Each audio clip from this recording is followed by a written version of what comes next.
everyone, welcome back to the channel. As you know, tenses are divided into three main sections: past tense, present tense, and future tense. Each of these sections have four types. Today we're focusing on the past continuous tense. It's part of the past section and we'll break it down step by step. Don't forget, we've got 11 more videos where I explain each of the other tenses, just like we're doing here today. So be sure to check them out.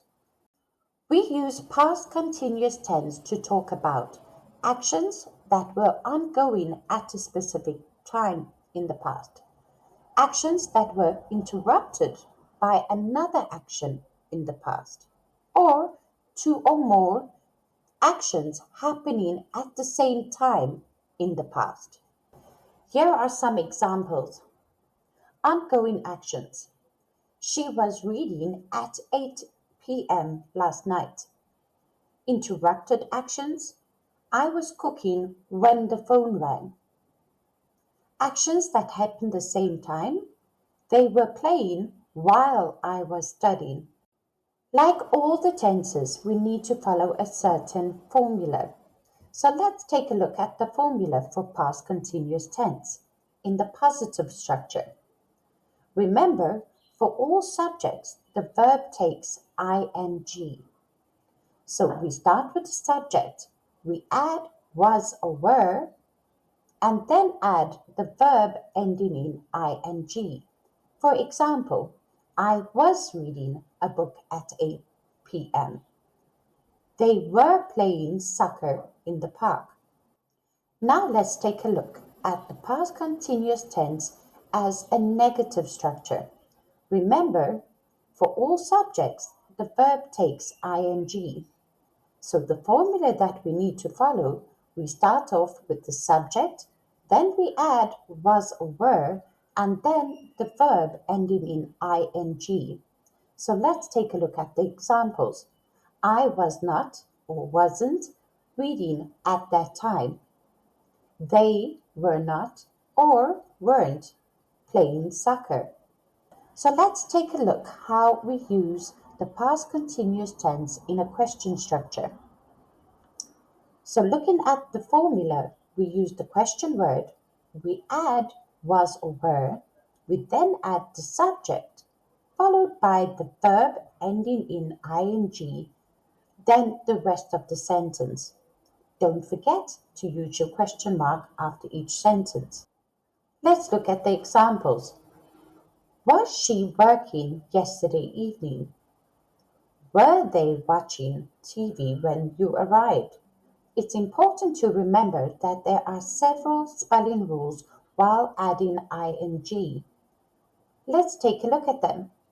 For most verbs, simply add ing to the base form of the verb. For example, do, doing, play, playing, study, studying.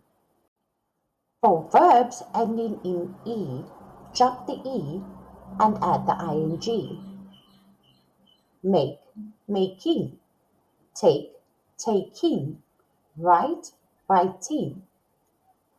For one syllable verbs ending in a consonant vowel consonant, double the final consonant and then add the ing. Let's look at the examples. Sit, sitting, run, running, plan, planning. For verbs ending in ie, change the ie to y and then add the ing. For example, tie, tying, die, dying, lie, lying.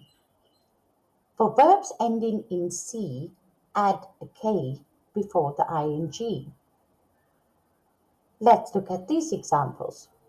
Picnic, picnicking, panic, panicking, mimic, mimicking. Now let's have a look at some time expressions.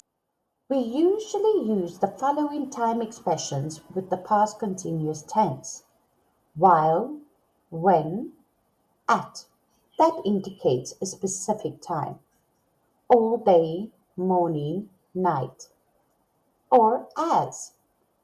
For example, I was reading a book when the phone rang. Great work, everyone! Now you know how to use past continuous tense to describe actions that were happening in the past. Keep practicing, and soon it will feel like second nature. If you enjoyed this lesson, don't forget to like, share, and subscribe to the channel for more helpful English tips. See you in the next video. Happy learning!